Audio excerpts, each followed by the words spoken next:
Bismillahirrahmanirrahim. Assalamualaikum warahmatullahi wabarakatuh. Wilujeng enjing kasadaya. Bapak sareng ibu guru anu geus kuring dipahormat. Mat sareng rerencangan nu dipika cinta. Langkung ti payun urang sanggakeun. Segala puji milik Allah Subhanahu wa taala anu atos maparinan kasehatan. Tiasa kembali waktu ieu. Hilap sholawat sinareng salam urang ka haturkeun ka junjungan urang Nabi Muhammad sallallahu alaihi wasallam sinareng para sahabatna. Hadirin jeung hadirat, izinkan abdi mawakilan babaturan ku ngabahas masalah virus corona. Dina mayunan situasi ayeuna nyaeta situasi wabah coronavirus di Syaseh 2018. Virus ieu mimiti ayana di Cina. Virus ieu tereh nular ka berbagai wilayah lain di Cina.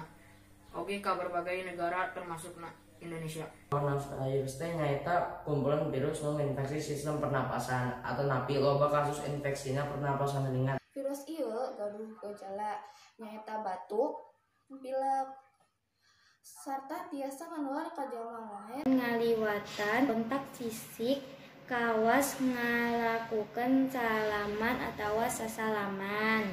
Cara anu efektif nyaeta ngumbah lengan nganggo sabun 30 detik.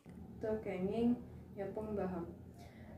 Pangambung sareng rarai sata acan ngawasuh panangan. Mun keluar nganggo masker. Bersih-bersih rumah.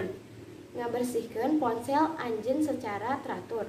Enjing urang sadaya nyandak waktos emoyan sareng latihan pikeun ngajaga stamina sareng ngajalankeun pola hirup sehat. Katuangan anu opat sehat 5 sempurna. Jaga jarak aman antar jami. Tong kempel-kempel di tempat umum. Ulah hilap ngurus kesehatan sareng cicing di bumi. Yang paling penting mah jaga kebersihan lingkungan supaya lingkungan sehat sadayana ugi sehat. Sareng ngajaga wudu, sareng saeunkeun ngadoa ka Gusti Allah Subhanahu wa taala.